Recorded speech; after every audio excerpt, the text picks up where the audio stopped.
Nous allons aborder aujourd'hui l'hydratation. As-tu déjà entendu quelqu'un te dire que tu devais bien t'hydrater? Qu'est-ce que ça veut dire pour toi le terme hydratation?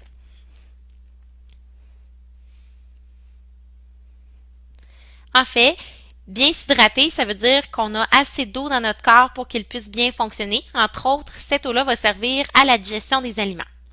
C'est même prouvé qu'une déshydratation de seulement 2% peut nuire à nos performances sportives. Donc, dès qu'on manque un petit peu d'eau, le corps va moins bien fonctionner lorsqu'on pratique une activité physique.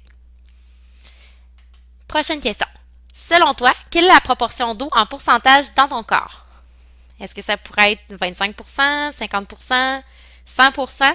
Selon vous, quelle est la bonne réponse?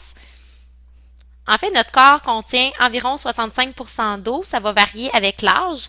Mais en réalité, ça représente plus de la moitié de notre corps qui est en fait de l'eau, qui est sous forme d'eau.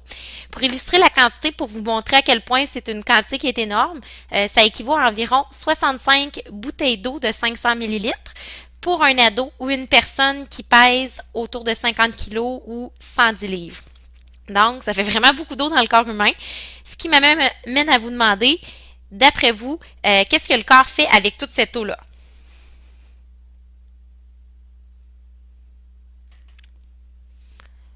L'eau joue en fait plusieurs rôles dans notre corps. Tout d'abord, il y a le sang qui est un liquide qui circule dans notre corps, qui est formé en grande partie d'eau.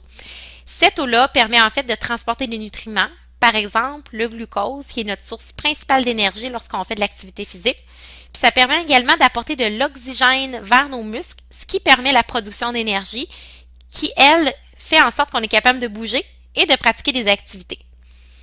Il y a également comme rôle de l'eau le fait d'évacuer le surplus de chaleur. Donc, quand on fait une activité physique, on a chaud pour que la chaleur sorte. C'est vraiment par la sueur que ça va être possible de le faire. Donc, l'eau joue aussi ce rôle-là. Finalement, un autre rôle qui est joué par l'eau, en fait, on peut regarder sur le schéma, on le voit quand même bien, c'est que ça l'aide au glissement de nos articulations. Donc, pour pas qu'il y ait nécessairement de frottement, tout ça, pour bien comprendre, en fait, tu peux plier et déplier ta jambe grâce à l'eau qui est dans ton articulation. Tu ne devrais pas sentir de frottement, de douleur entre les os de tes jambes et de ton genou. Voyons maintenant un petit peu plus en détail le phénomène de la sueur, puisque quand on fait du sport, on perd une certaine quantité d'eau par la sueur. Alors, la sueur, selon toi, a-t-elle un goût sucré ou encore un goût salé? Je vais faire le zoom sur la gouttelette de sueur. Alors, comme on peut le voir dans la gouttelette, la sueur contient de l'eau, évidemment, mais également ce qu'on appelle des sels minéraux ou des électrolytes. C'est la même chose, ça veut dire la même chose. Et ça, ces sels minéraux-là, ça donne en fait un goût salé à la sueur, effectivement. Voyons voir maintenant à quoi ça sert, ça, des sels minéraux ou des électrolytes. En fait, les sels minéraux permettent à notre cœur de battre. C'est vraiment ça qui permet le battement du cœur. Puis finalement, ça sert aussi à retenir plus facilement l'eau dans notre corps. Donc, c'est quand même des rôles assez importants. Alors, chaque fois qu'on pratique une activité physique qui est intense, c'est important de remplacer les électrolytes, les sels minéraux qu'on a perdus, pour ne pas en manquer. Donc, qu'est-ce qu'on doit boire pendant l'activité physique? Ça, c'est une question que pas mal tout le monde se pose. Est-ce qu'on doit prendre de l'eau, une boisson pour sportive, du jus? On va y répondre avec le tableau qui est juste ici. Donc, en fait, ce qu'on boit va vraiment dépendre de la durée de l'effort. Quand notre activité physique ne dure pas plus d'une heure, ça ne vaut pas la peine de prendre une boisson pour sportif. Vraiment, l'eau, ça va vraiment être suffisant. C'est le meilleur choix pour s'hydrater. Par contre, quand on pratique une activité physique de plus d'une heure ou lorsqu'on sue beaucoup, lorsqu'on a une sudation qui est abondante, ou encore lorsque la température est chaude et humide, à ce moment-là, ça va être préférable d'opter pour une boisson pour sportif. Quand je parle de boisson pour sportif, les marques les plus connues sur le marché, pour vous donner un point de repère, c'est Gatorade, Powerade. Donc, il y a les marques du commerce, mais on peut aussi faire des recettes maison, ce qu'on va voir tout à l'heure. Alors, l'idéal pour une boisson pour sportif, c'est qu'elle nous fournisse en plus de l'eau des glucides, donc notre source d'énergie pendant notre activité physique, et des électrolytes. Les quantités qui sont recommandées sont inscrites dans le tableau là, à titre indicatif. Important de préciser que lors d'activités à faible intensité, comme par exemple une marche ou une randonnée, l'eau va vraiment être suffisante, sauf si la température est chaude et humide et si l'activité est de longue durée. De plus, dans un contexte autre que celui où on pratique une activité physique, les boissons pour sportifs ne seront pas recommandées parce que ça va simplement apporter un surplus de sucre dont le corps n'a pas nécessairement besoin. Alors voilà pour la différence entre l'eau, boisson pour sportifs, c'est vraiment en fonction de la durée, de l'intensité de l'activité, puis également de la température là, à laquelle on fait notre activité. Voyons maintenant quelques produits du commerce qui sont en vedette là, dans notre tableau. Il existe plusieurs produits dans le commerce, puis c'est pas toujours facile de savoir quelle boisson va répondre le mieux à nos besoins, vu le grand nombre de produits qu'on retrouve. Les marques les plus connues, comme je le disais tantôt, on connaît beaucoup Gatorade, Powerade. Il existe maintenant des versions sans calories ou faibles en calories, dans laquelle le sucre, le glucide, est remplacé par un édulcorant. Un édulcorant, c'est quoi? C'est quelque chose qui donne un goût sucré à la boisson, mais ça ne fournit pas d'énergie, pas de glucides en fait. Ce qui m'amène à vous poser la question suivante.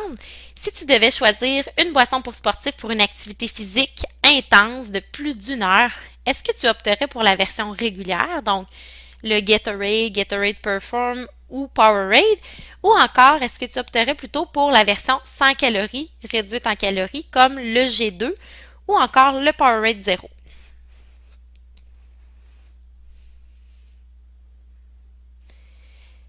Ça serait préférable en fait d'opter pour les boissons pour sportifs régulières, donc avec des calories. Pourquoi? En fait, c'est que le but d'une boisson pour sportif, c'est justement de maintenir un bon niveau d'énergie pendant l'effort. Les glucides sont donc tout appropriés dans cette boisson, voire même essentiels.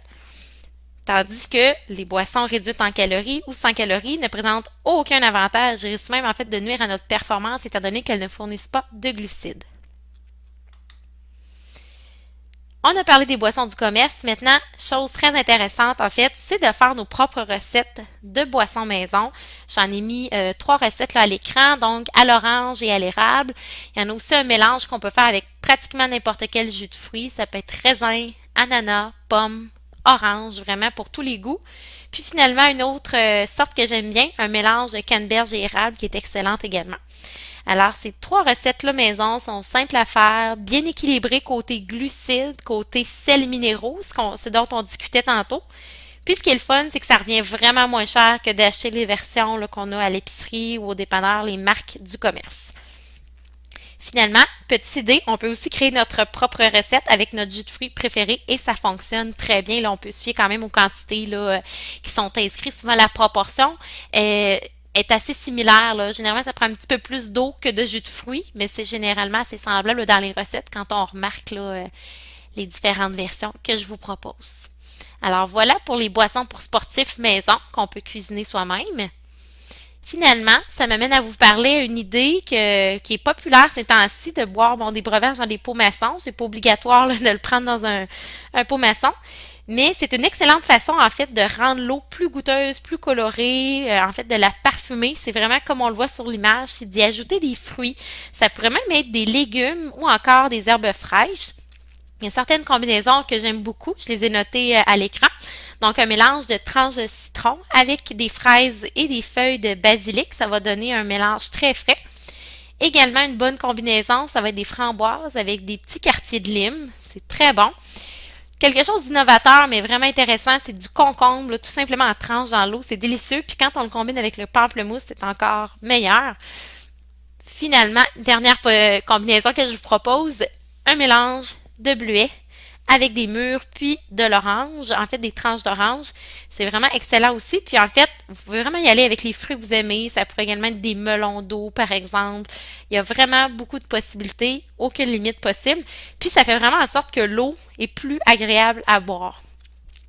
À noter aussi qu'on peut faire la même chose avec des fruits frais qu'avec des fruits congelés. Puis c'est une possibilité de se faire des glaçons maison, comme on le voit là à l'écran. Puis, de cette manière-là, ce qu'on fait, c'est qu'on met des fruits dans des cubes à glaçons. Ensuite, on va ajouter de l'eau pour remplir nos cubes à ras-bord. Puis, on laisse congeler quelques heures et on ajoute les glaçons dans notre bouteille d'eau. C'est simple, c'est coloré, c'est délicieux. Donc, je vous le conseille vraiment. Donc, voilà pour la première partie du prési sur l'hydratation. Je poursuivrai dans la seconde section avec les anecdotes.